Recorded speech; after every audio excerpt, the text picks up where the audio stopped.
el presidente del Museo Americano de la Diáspora Cubana y de la Fundación Inspira América, Marcel Felipe, que lo que tenemos para hablar con él hoy es mucho con demasiado, como decimos en cubano.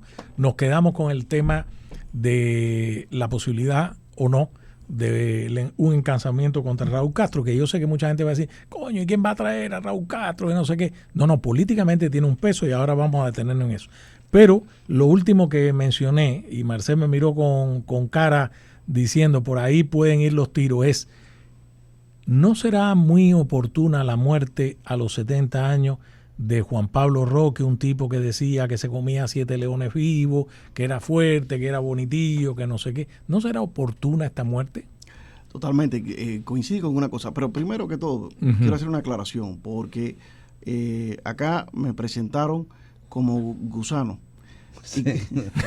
Ese es Andrés, que siempre le gusta. Y con mucho orgullo, quiero hacer una anécdota que cuando era obvio que nos íbamos del país, nos pusieron la familia carteles. Felipe, la familia Felipe. Éramos mis padres, mi hermano y yo, y nos pusieron carteles, caricaturas colgando de nuestra casa, donde eran 2 gusanos grandes y 2 gusanitos chiquitos, que éramos yo y mi hermano. Qué maravilla eso. Así que, y nos hicieron actos de repudio, tirándonos piedras a la casa, rompiendo los vidrios de nuestra casa, con la participación de toda la cuadra, como los cubanos conocen, tal vez los que no son cubanos y nos escuchan, no conocen ese tipo de cuestión, que se llama un acto de repudio.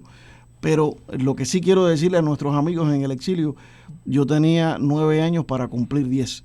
Averigüé cuáles de los amigos míos de mi grado participaron y antes de irme... De la infancia. De la infancia. Y antes de irme le pasé la cuenta a todos los que participaron. Pero según yo tengo el testimonio familiar, uno se arratonó. Sí, hubo uno que perdoné. Uno se arratonó. Por ahí está el embajador Viera Blanco, que nos está mirando tras las cortinas, y algún día, muy pronto, lo traemos sobre el tema de su patria, Venezuela. Pero Marcel. Volviendo al tema, mira, sí. Hay cosas a veces que tienes que escuchar programas como estos para poder detectar la noticia tras la noticia. Hace un año nosotros en el Museo de la Diáspora Cubana señalamos, dándole seguimiento a un gran trabajo que hizo América Noticias, de que esta persona, uno de los pilotos de los MiGs de Hermanos al Rescate, contra Hermanos al Rescate, que fue a la captura de Hermanos al Rescate, estaba viviendo en los Estados Unidos. Amigo incluso de Orestes Lorenzo, y Orestes Lorenzo verificó que estaba en Estados Unidos. Él aparentemente sin conocimiento que había sido uno de los pilotos participantes. Exigimos en aquel momento con un grupo de abogados el arresto y encauzamiento de esta persona, porque como hemos explicado y podemos volver a explicar, eso es una conspiración multinacional.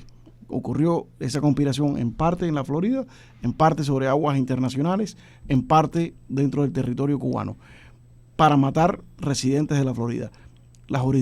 Florida tiene jurisdicción sobre no solamente los conspiradores que están físicamente en la Florida, sino todos los que participaron en esa conspiración que tuvo parcialmente. Aunque esté en Burundi, Marcel, aunque no esté importa, en Burundi, porque es una conspiración que se lleva a cabo parcialmente en la Florida. Con lo cual, este señor, este piloto y Raúl Castro, ambos pueden ser traídos a la justicia en los Estados Unidos, pueden ser encausados. Con lo cual se lo pedimos a Catherine Fernández Rondo y se lo pedimos al gobierno federal. Ahora, como la práctica es que ellos no pueden, aunque tú... Era otro gobierno, Marcel, no este gobierno. Correcto, por eso fuimos por la parte estatal, pero también se reiteró a la parte federal, aunque la parte federal por una razón u otra nunca lo ha querido hacer.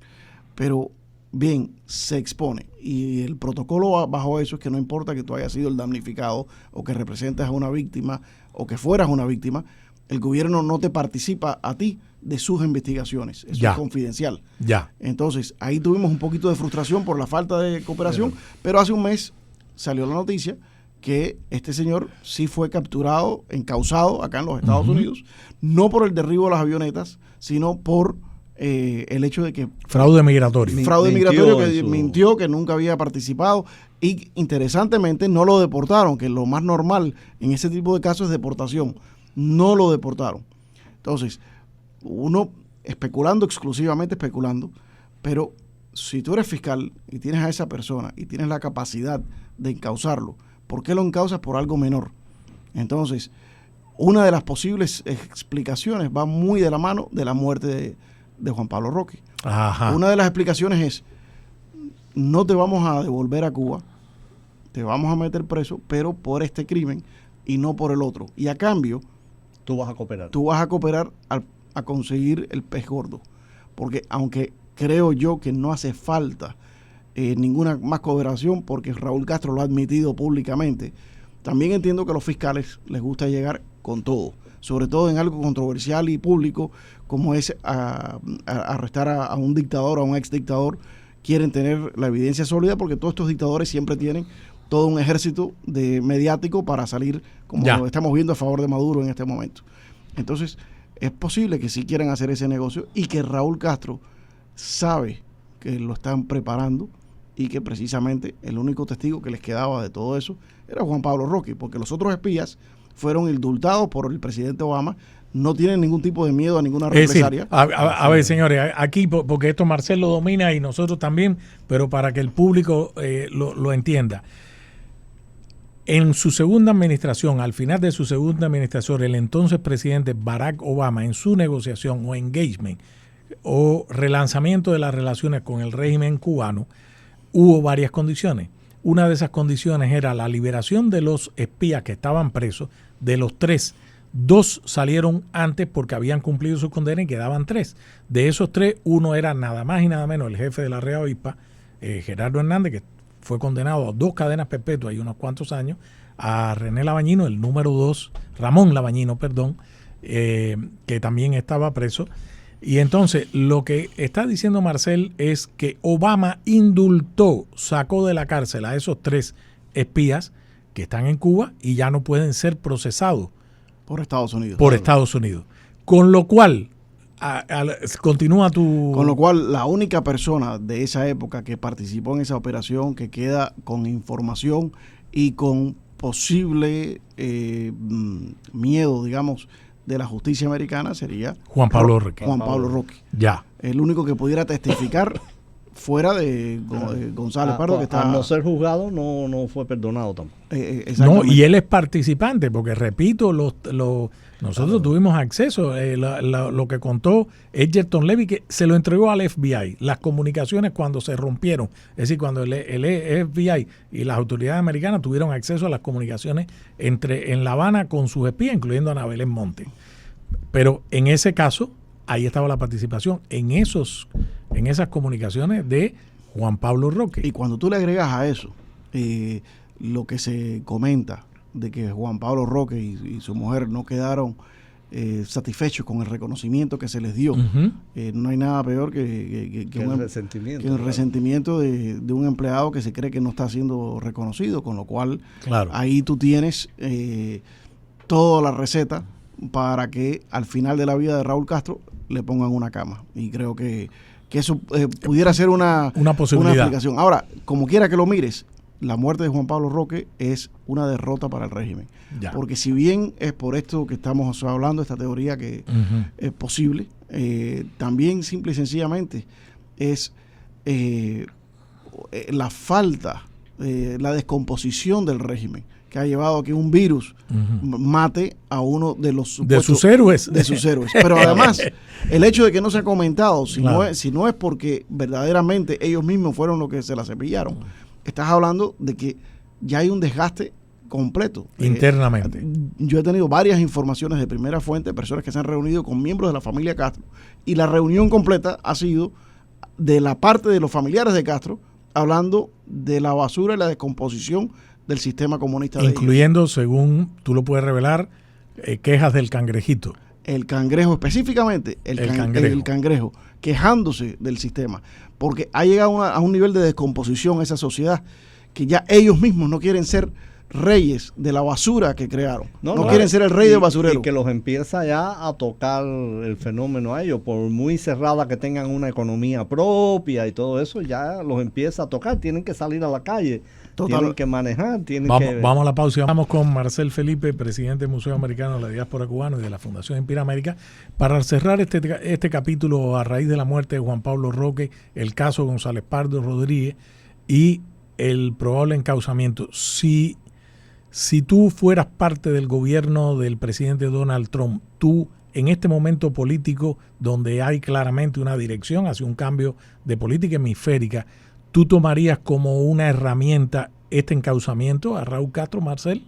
Por supuesto que sí, pero más allá del encauzamiento, es decir, del encauzamiento. El encauzamiento es una herramienta, pero va más allá.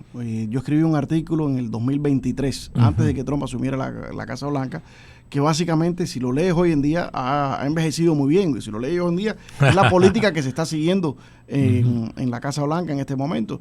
Y es muy, muy parecido a un artículo que escribió Marco Rubio un poco más temprano este año, que es decir, Estados Unidos tiene que restablecer su hegemonía sobre América Latina. Y eso es consistente con la política del presidente Trump de los intereses nacionales americanos. Es decir, si no vas a seguir la política Reagan, de ideológicamente buscar la democracia en el mundo entero, como mínimo debes buscar, si te centras exclusivamente en los intereses nacionales de los Estados Unidos, si te cabe América Latina. ¿Por qué? Porque has creado un problema en América Latina al entregar todos los trabajos que existían en Centroamérica antes a China. A los chinos. A los chinos. Entonces los chinos los has convertido en tu enemigo, les has dado el poder de convertirse en tu enemigo, pero al mismo tiempo has hecho de tus vecinos acá en Centroamérica más pobres, más ingobernables, por lo tanto más corrupción, más pandilla, más narcotráfico, cosa que también te viene porque te entran más drogas, te entran más inmigrantes. Entonces todo es un círculo. Y luego viene China con ese dinero que tú le estás dando y le dice a estos países, invertir. Yo voy a invertir, y en realidad lo que están invirtiendo es en infraestructura de doble uso, que tiene un uso militar, que además es infraestructura controlada por lo general con software chino que ellos controlan. Ellos te pueden cancelar un puerto inmediatamente. Entonces, Estados Unidos, el argumento mío en el 2023, tiene que despertarse a eso y reenfocarse en Centroamérica, porque eso es un principio básico de la estrategia internacional geopolítica. Claro. Y se había abandonado por mucho tiempo en Estados Unidos. No hay, es otra conversación del por qué se había abandonado. Hemos regresado a eso. La primera cosa que uno debe hacer para regresar a eso y dar el mensaje que estoy aquí y estoy de regreso es llevarte al gobierno de Maduro y al gobierno de los Castro. Sin duda, porque eso no lo puedes hacer. Y para eso, en el caso de Venezuela tienes el narcotráfico, en el caso de Cuba tienes el narcotráfico, tienes el ataque de las avionetas, la subversión, tienes todos los argumentos que quieras. Y con la cantidad de armamento que vemos ahí en el Caribe, no me sorprendería que lo próximo que veamos no solo sea un ataque contra la dictadura venezolana, sino también contra la dictadura castrista. Creo que todo eso va de la mano, pero definitivamente en el campo de los aliados europeos siempre es más fácil el tema venezolano que el tema cubano. Todavía en algunos lugares, aunque ha perdido muchísimo prestigio la dictadura castrista que tenía con la izquierda, incluso con la izquierda europea. Claro, porque es que Cuba tiene un valor simbólico para ellos que no tiene Venezuela. Totalmente, pero aún así lo ha ido perdiendo casi completamente. ¿Y qué es lo que queda? En algunos países donde son parlamentos y se negocia, de cierta forma apoyar a la dictadura castrista es un hueso que le tiran a la izquierda para la derecha seguir haciendo lo suyo. Y por eso que tienes tantos gobiernos, incluso de centro, que siguen apoyando a la dictadura castrista. Que un signo de que Europa le está quitando el pie a Cuba de alguna manera es la retirada de la embajada belga de La Habana. Claro, porque ahora se han visto directamente implicados por en el caso de Ucrania. Y además, como hemos visto, ya lo de Cuba se está convirtiendo más parecido a lo de Venezuela y simple y sencillamente un cartel. Antes era un cartel con un disfraz ideológico, ahora ya es un cartel sin disfraz ninguno. Claro. Entonces va quedando completamente atrás. Y sí, creo que Estados Unidos lo debe hacer, y este tipo de cosas como lo que estamos hablando de Raúl Castro lo debe hacer. Pero eso también depende mucho en el empuje que tenemos de Miami. Y una de las cosas que hace esta muerte de Juan Pablo Roque es echarle leña al fuego del exilio. Para nosotros el exilio ha sido muy largo. Muchos de nosotros tenemos hijos, hay personas que tienen nietos, bisnietos, y en lo personal su situación está resuelta, viven bien, no tienen que preocuparse por el plato de comida. Es muy fácil para los casi 2 millones de cubanos que viven fuera de Cuba adoptar la nacionalidad del país que lo acogió, sobre todo los Estados Unidos, que es la primera potencia del mundo, olvidarse del tema cubano y seguir adelante. Pero momentos como estos, recordatorios que existen personas como Roque, que le han hecho tanto daño al exilio cubano, que existe este tipo de violación, le da leña a ese fuego de seguir peleando. Recordamos a una frase con la cual comenzamos la exhibición, que es de Jorge Mascanosa, donde él dice: yo llegué y tuve que lavar platos en los hoteles de la playa, pero la semana pasada abrí una empresa que cotiza públicamente en la Bolsa de Nueva York, y tenemos un gran agradecimiento a Estados Unidos porque a Estados Unidos le debo ese éxito. Pero mientras siga existiendo dictadura en Cuba, no vamos bajo ningún concepto a abandonar nuestra lucha. Y este tipo de situaciones como la de Juan Pablo Roque nos recuerdan que tenemos esa tarea pendiente con esa Cuba. No importa que estés acá y que tengas la barriga llena, se sufre el exilio también, porque se sufre la injusticia. El ser humano está bien a la tierra con cierto sentido de justicia. Y tener en cuenta un caso que es tuyo, que te toca a ti, y que sigue siendo un caso pendiente, donde sigue existiendo injusticia, es un llamado a la acción y que despierta a los cubanos. Así que, y eso es una de las cosas que tenemos que luchar, por mantener al exilio vivo y en pie, porque ha pasado mucho tiempo. Por cierto, tenemos muchos temas, Marcel, pero ya que llegaste a la profundidad de esto, el miércoles pasado tuvimos aquí en esta mesa, en el lugar donde está sentado, a tu amigo, a nuestro hermano de lucha, José Daniel Ferrer García. Y José Daniel se fue más allá en su propuesta de algo que yo soy de los primeros que tuve acceso a eso, la propuesta tuya de que es hora de ir buscando, acercándonos todas las posiciones y todos los grupos del exilio cubano sobre un mismo fin, un mismo propósito, que la vuelta a la libertad de Cuba está ahí. Hay que reconstruir ese país y refundarlo, y la democracia. Y esa propuesta tuya, soy consciente, se la presentaste a varios de los grupos importantes que están aquí, a varios de los actores, y me reservo algunos comentarios porque ya la historia saldrá en algún momento, pero es interesante la dinámica hoy que está en el exilio. Y José Daniel Ferrer fue más allá de eso. José Daniel Ferrer dijo que ya es hora de unirnos todos, crear un fuente de unidad nacional, fue como él lo llamó, unidad nacional, y crear un liderazgo, alguien que se ocupe del tema de la salud y que lidie con los americanos, y hay que buscar, yo puse lo de los fondos privados, de los empresarios cubanos que tienen una deuda de honor con ese país. Y así, entonces queríamos traerte con José Daniel, pero él llegará de nuevo por aquí en estos días. Pero ¿cómo tú ves su propuesta? Incluso llegó a proponer que hubiera una suerte de elecciones para el liderazgo en el exilio y en la isla, y crear un solo frente, independientemente de si tú eres de la Fundación Inspira América, yo soy del museo, y Andrés es de la Asociación de Poetas Cubanos por la Libertad. Mira, primero que todo, tal vez en otra época del exilio era bueno tener múltiples organizaciones, porque siempre en la competencia sale lo mejor. Pero no estamos en ese momento. Yo creo que tal vez algunos de nuestros líderes no se dan cuenta de lo cerca que estamos. Estamos tan cerca que no importa que los líderes ahora sean mejores o más malos o regulares comparados con los históricos. Son los que están ahora y son los que le va a tocar. Los líderes del exilio cubano hoy en día, sean quienes sean, son los que le van a tocar lidiar con esa transición, porque la transición está mucho más cerca que nunca. Fuera de que suceda algo completamente imprevisto, este régimen no llega a las próximas elecciones americanas del 2022. 2026. Del 2026. Ya. La cosa en Cuba está casi que al estilo de como las hambrunas de África. Va a haber algún tipo de intervención de alguna manera, sea de las Naciones Unidas, sea del pueblo cubano, de quien sea, porque estamos llegando a un punto que nunca se ha dado en la historia de Cuba. Entonces es el momento de unirse. Vamos a seguir un poco el ejemplo de que hicieron los venezolanos con María Corina, que se consolidó la oposición por medio de unas elecciones en un líder.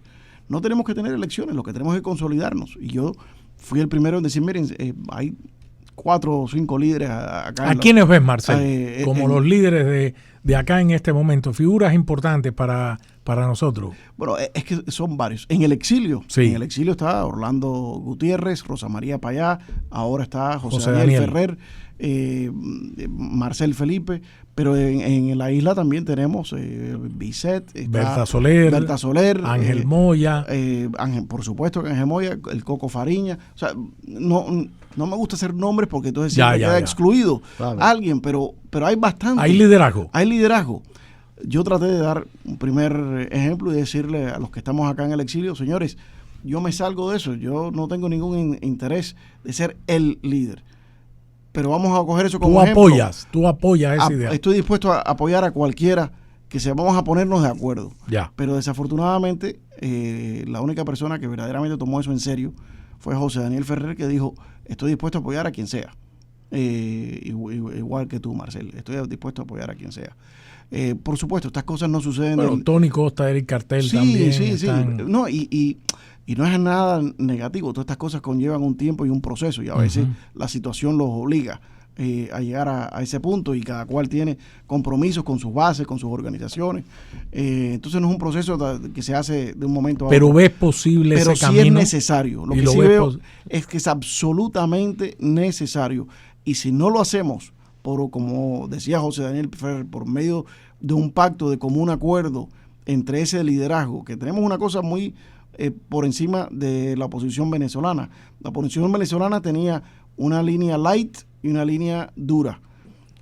Nosotros, todo lo que estamos hablando, somos de línea dura. Correcto. Entonces, en realidad, no hay una gran diferencia entre como piensa uno o el otro. Deberíamos de sentarnos, ceder puestos para que se escoja una persona que nos represente, porque hace mucho más fácil ese trabajo a nivel internacional, a nivel de Washington, cuando ya se ve cuál es la alternativa. No, y a los gobiernos que quisieran ayudarnos les presenta una formación, les presenta una estructura opositora con la que pueden tener relación. Correcto. No es lo mismo que se aparece hoy un líder de aquí a España y el otro día otro líder de allá a Italia, a que haya un frente, totalmente, a que haya una representación nacional. Totalmente, mira, Claro. y lo más cercano que estuvimos a eso es en la época de la Fundación Nacional Cubano-Americana, donde Jorge Mascanosa era reconocido como, digamos, el líder sin disputa. Habían otros líderes, pero definitivamente había una gran brecha entre el liderazgo de él y el próximo. Pero ¿cuál era la diferencia? En esa época no teníamos congresistas. Entonces Jorge Mascanosa era nuestra representación del poder cubano-americano. Hoy en día tenemos líderes electos. Y más allá que eso, tenemos a un secretario de Estado, que además de ser secretario de Estado, es director de Seguridad Nacional. El rol nuestro en este momento tiene que ser apoyar a Marco Rubio. Una oportunidad única. Vamos a la pausa y vamos a seguir con este tema, y con el tema, no me he olvidado, de la famosa biblioteca o la propuesta para establecer la biblioteca Donald Trump aquí en Miami. Por eso también está Marcel.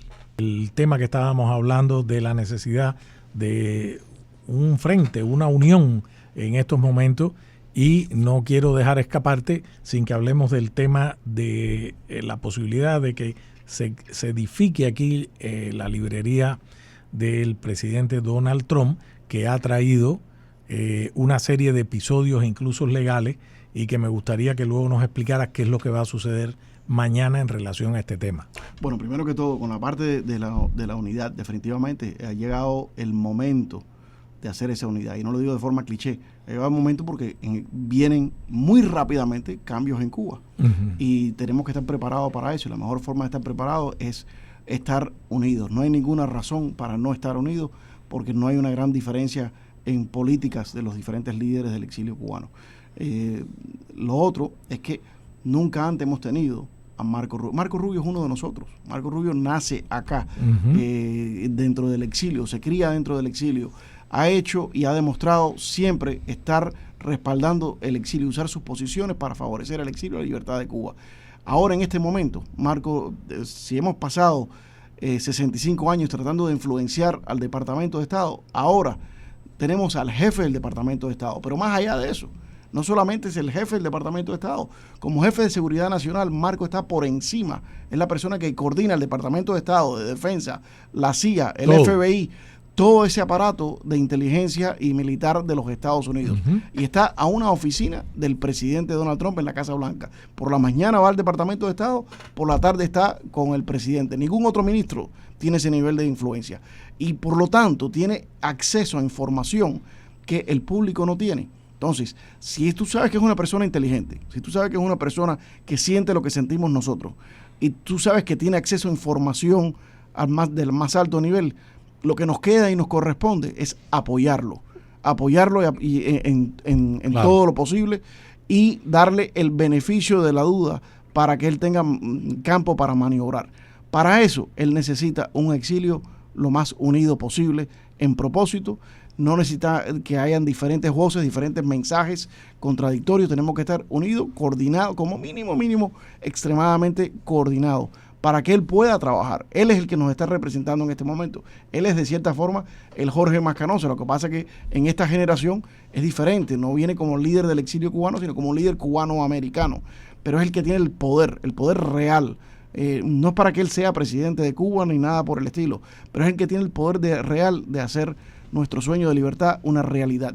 Y los que estamos acá luchando desde el punto de vista de la oposición y el exilio, tenemos que darle ese apoyo. Lo mínimo que podemos hacer es dejar los egos a un lado para unirnos. Yo ya lo hice, yo estoy dispuesto, yo no me interesa el liderazgo del exilio, me interesa apoyar a alguien que nos pongamos de acuerdo, que será esa figura representativa. Si no nos podemos poner de acuerdo, que sean por elecciones, pero es importantísimo que demos ese paso. Yo creo que es importante en esta ecuación la presencia de José Daniel Ferrer. Totalmente. Sí. Primero que todo porque es un luchador incansable. Con un prestigio interno. Y es una persona que ha tenido, de todas las personas con que hablé, el primero que dijo, estoy de acuerdo y no me importa ser el número 2 o 3 del grupo. Lo que hace falta es tumbar a ese régimen. Esa es la actitud que hace falta. Y luego sentarnos en una mesa y decir, oye, para conseguir esto, ¿quién es la mejor persona para ser el presidente o la presidenta durante el periodo de transición? ¿Quién es la mejor persona para ir a las primeras elecciones libres?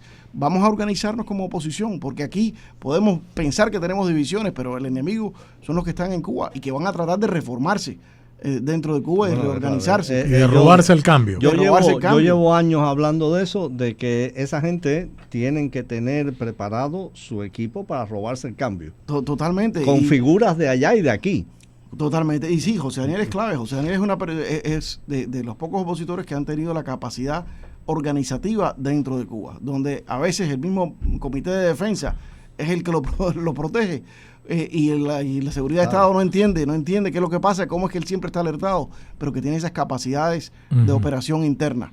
Entonces, sí, yo creo que, pero todos tienen cosas muy importantes que aportar, y hay que seguirle la pista al secretario de Estado. Segundo tema, Marcel, porque todavía nos queda el tema de Venezuela, que ahí hay varias sorpresas de las cuales queremos hablar. A ver, nosotros seguimos desde el día número 1 la propuesta y la decisión del Miami-Dade College para que se cedieran los terrenos adjuntos a la Torre de la Libertad a fin de establecer en algún momento la biblioteca del presidente Donald Trump allí.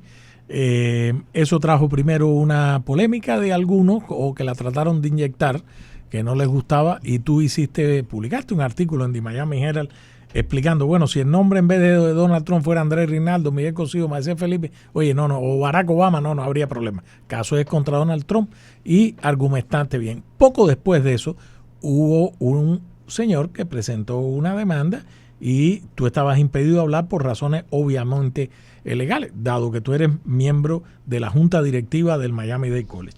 Y esta pelota ha ido siguiendo y sigue, es como una bola de nieve, hasta que el día de mañana, martes 2 de diciembre, va a haber una reunión importante en la ciudad de Hialeah sobre una votación que debe tener lugar por parte del board del Miami-Dade College. ¿Qué es lo que está pasando y qué es lo que va a pasar mañana?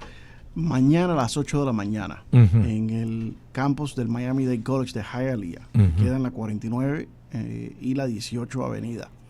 Va a haber una audiencia de la junta directiva del Miami-Dade College para determinar si se le dona una tierra que tiene el college en el downtown al estado de la Florida, para que se la dé a la biblioteca presidencial de Donald Trump. Yo espero que el voto va a ser unánime y a favor, pero por supuesto hay un grupo de personas que tienen tanto odio por dentro al presidente Trump que han formulado todo un plan y van incluso a ir a Hialeah a llegar y a decir que Trump es un fascista, que darle esa tierra a Trump nos convierte a nosotros en fascistas. Y bueno, una cantidad de insultos, malas palabras que han tirado contra la presidenta de la universidad por esta movida, que creo que sería importante que los cubanos en Hialeah, sé que es de última hora, que están por allá, que vayan mañana a las 8. ¿Es una audiencia pública abierta? ¿Cómo es el proceso? Totalmente, es una audiencia pública abierta. Los que quieran hablar pueden registrarse ahí ese día para hablar, o pueden enviar un correo electrónico a boardrequest@mdc.edu. boardrequest@mdc.edu. Pero si no, pueden aparecerse en presencia ahí mañana y se apuntan para hablar en el público, en el momento, y dan su opinión al respecto. La opinión mía es muy sencilla y verdaderamente estoy un poco molesto con estas personas que han formado este lío, porque me parece que son bastante hipócritas y deberían de aprender a respetar un poco, pero no a mí ni a la Junta, deberían de respetarse a sí mismos, porque una serie de personas que, con tal de decir que son relevantes, han hecho gastar recursos públicos para que se vuelva a hacer una Junta que ya se votó, fue unánimemente, y ahora va a volver a votarse unánimemente por lo mismo. Y la razón que digo que son hipócritas, con nombre y apellido, Marvin Dunn, un gran hipócrita, que es la persona que presentó la demanda. Este es un profesor que anda por ahí desde hace tiempo. Es un ex profesor que quiere seguir siendo relevante, que quiere seguir figurando, está tratando de coger prensa, le gusta coger prensa, le gusta quedar bien frente a la extrema izquierda socialista de Miami, a los mandamis de Miami, y se oponen a que exista esta biblioteca presidencial. Pero ni él, ni ninguno de esas personas, ni uno solo, se opuso a que existiera un instituto financiado no por universidades chinas, sino por el Partido Comunista de China. Cuando yo llegué a la junta directiva del Miami-Dade College, había un instituto financiado por el departamento propagandístico, nada más y nada menos que del Partido Comunista Chino.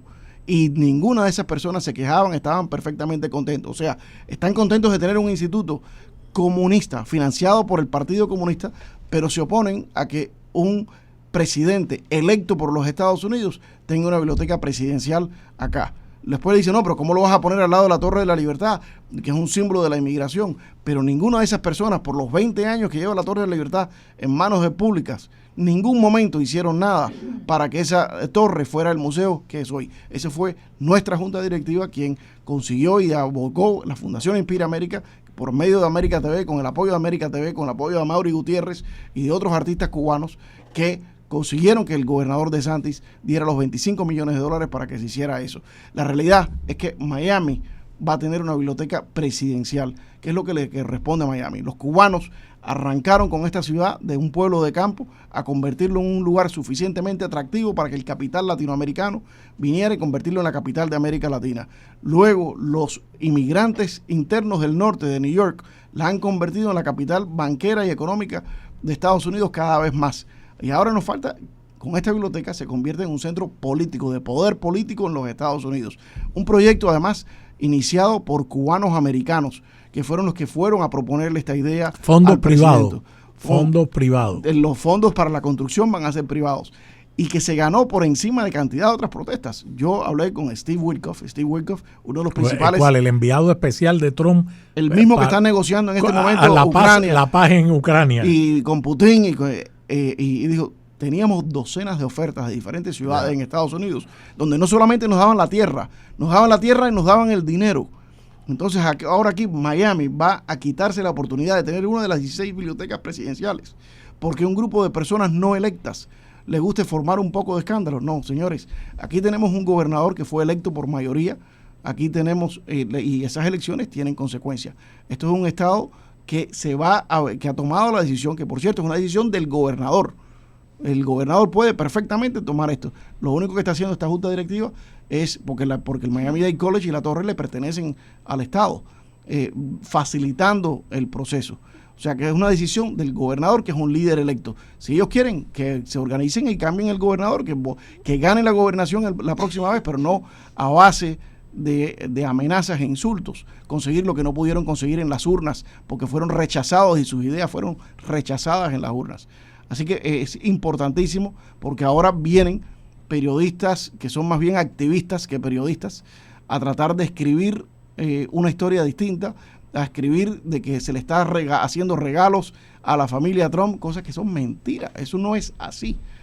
Pero es importantísimo hacerle difícil a esos activistas disfrazados de periodistas que publiquen esa historia. ¿Cómo lo hacemos? Que vayan mañana a Hialeah, al Miami-Dade Campus, a las 8 de la mañana, y que demuestren que existe apoyo público para esto. Por supuesto que no es necesario, las elecciones son lo que están para eso, pero sería bueno darle ese recordatorio que los cubanos acá en Miami, primero que todo, sí, estamos agradecidos con este presidente, pero más allá del presidente, de aquí a 20 años, ¿qué política tenía Donald Trump? Va a ser menos relevante. Lo que va a ser relevante, que hay una atracción turística, es una de las 16 bibliotecas presidenciales que va a traer oportunidades para los estudiantes del Miami-Dade College, que va a traer turistas, que va a fortalecer ese ofrecimiento no, y turístico además cultural. fortalece el tejido civil de la ciudad. Es un lugar donde se hacen congresos, simposios, debates, en fin. Bueno, ahora van a venir, por supuesto. Es un centro de conocimiento. Una vez que eso se construya, que por cierto, Sí. van a ser arquitectos cubanos los que lo diseñan. La idea vino de Bernie Navarro, que es un cubano. Que ahora está a punto de ser confirmado como próximo embajador en Perú. Félix Lazarte, que es otro abogado cubano-americano, y que con la buena tradición cubana lo convencieron a Trump con una frase muy mayamense. Trump dijo, pero ¿para qué voy a aceptar esto si tengo 40 acres cerca de Mar-a-Lago que me están ofreciendo? Y le digo, señor presidente, con todo respeto, esos son 40 acres en el medio de la nada, aquí va a tener 2 acres y tanto, aquí. En la Puerta de las Américas. En la Puerta de las Américas, en la ciudad que hemos construido nosotros, los que lo hemos votado por usted. Y Trump me dijo, bueno, oye, está bien, cuando lo pones así, me parece bien. Andrés, creo que para mañana le voy a hacer el comentario aclaratorio, para que sepa, a nuestro amigo Leo, el bombero, sobre el caso del traidor Dale Bendler. Pero eso será para mañana, porque quiero aprovechar que Marcel está aquí. Claro. Nos quedan pocos minutos. Y, señores, para que ustedes sepan, Andrés ahora va a comentar, cuando pueda, la noticia sobre María Corina Machado y el Premio Nobel de la Paz en Oslo. Pero nuestro buen amigo Marcel Felipe creo que va a las tierras frías noruegas. ¿Cómo es eso próximamente? Bueno, no sé si era para decirlo públicamente, pero sí, hemos tenido el honor de ser invitados por María Corina a recibir el premio con ella. Vaya. Allá en Oslo. Aplauso, Marcel. Ponme el aplauso ahí. Lo confirmó también el comité del Nobel en Noruega, de que ella ha asegurado que asistiría a recoger el premio. Con nosotros van varios presidentes de la región que van a asistir. También creo que el presidente de Panamá había confirmado que iba a asistir. Esto es una idea que surgió, se lanzó oficialmente acá en el Museo de la Diáspora Cubana. O sea, a veces el liderazgo es tener buenas ideas e implementarlas, porque no es algo que requirió un gran trabajo en términos de tiempo, sino simplemente una buena idea y conocer las reglas del Nobel. Las reglas del Nobel requieren que tiene que ser un líder académico, presidente en función, alguien que fue premio Nobel o miembro existente de una legislatura federal de un gobierno. O sea, no puedo yo pararme en la calle y decir quiero nominar a María Corina, eso no vale. Entonces, lo que Pero tú fuiste de la idea. Bueno, es que cuando tú ves lo que estaba sucediendo en Venezuela, esto empezó porque primero queríamos hacer una exhibición en el museo sobre la vida de María Corina Machado. Ya habíamos hablado con ella varias veces, intercambiado ideas, estrategias, entre ellas un compromiso de que quien alcanzara la libertad de su país primero tenía que ayudar al otro a buscar la suya. Y eso es un compromiso que seguimos mirando muy de cerca y dispuestos a hacer valer por ambos lados. Y creo que existe toda esa voluntad para hacerlo. Y Y trabajando con ella en eso, íbamos a hacer esa exhibición. Por diferentes razones no fue posible hacer la exhibición y necesitamos otra forma de poder proteger a María Corina. Y cuando sucedió lo que sucedió de las elecciones, se me ocurrió en este momento, en el mundo entero, cuando tú veas ese público venezolano como lo responde a ella, no existía ninguna persona que tuviera más mérito para hacerlo. Muchas personas piensan en eso y ahí lo dejan. Mira, tuve esta idea. Pero yo dije, no, ¿cuáles son las reglas? Las reglas son esta y esta. Pues vamos a conseguir a los presidentes universitarios. Estoy en la junta del Miami-Dade College. Vamos a llamar a la presidenta del Miami-Dade College. Madeline Pumariega. Vamos a llamar al presidente de FIU en aquel momento, que era Ken Yeso. Los dos acordaron de forma extremadamente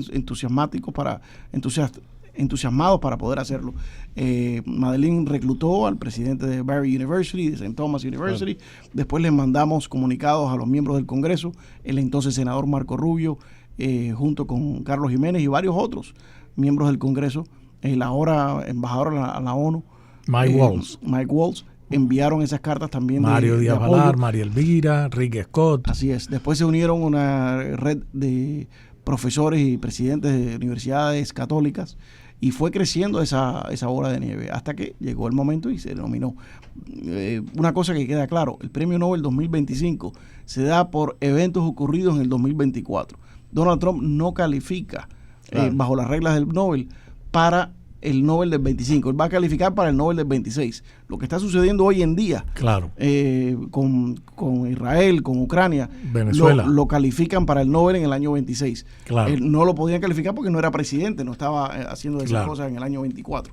Entonces, para las personas que a veces hay un poquito de confusión con cómo funcionan esas reglas. Así que, y creo que es muy, muy humilde y gentil de parte de ella. Pues darnos este reconocimiento de invitar al exilio cubano en mi representación, en este caso. Coño, Marcel, felicidades públicamente, aquí lo digo, porque fueron muchas horas para poder fraguar este premio y recuerdo el día que finalmente en el Museo Americano de la Diáspora Cubana dimos aquella conferencia y visto al día de hoy muy lejos, pero se logró. Pero es muy importante porque la lucha que está haciendo María Corina es la misma, es la nuestra. Y al fin y al cabo es una lucha por la dignidad del ser humano. Y mientras más vamos por esa lucha, más nos protegemos todos en esto. Así que había que apoyarla. Y sí, a mí verdaderamente no tengo mucho interés en ir a Noruega en esta época del año. Prefiero quedarme aquí en Miami. Pero es un momento histórico. ¿No conoces Oslo? No conozco Oslo, ni tenía mucha intención de conocerlo. Pero sí quería compartir este momento con ella. Ella se lo ha ganado, o sea que como ella bien dijo, el primer, esto por mucha idea que uno tenga, si no hubiera el comportamiento del pueblo venezolano y el liderazgo de María Corina Machado, no hubiera premio que valga. Así que somos solamente un canal para eso, para ese reconocimiento. No, muy exitoso, ya nos contará aquí. Te llamaremos en la noche fría de Oslo para que nos haga ver si María Corina la crónica. También nos puede hablar un poco desde allá. Sí. Extraordinario. Quedan muchos temas, Marcelo. Ojalá esta misma semana pueda regresar. Tenemos que hablar del tema de Cuba, el tema que dominas bien. Tenemos que hablar de lo que está pasando en Venezuela. ¿Tú como yo crees que Maduro se cae, se sale del poder o no? Bueno, me hiciste la pregunta capciosa. ¿Se cae? No. ¿Sale del poder? Sí. Sí. Lealista.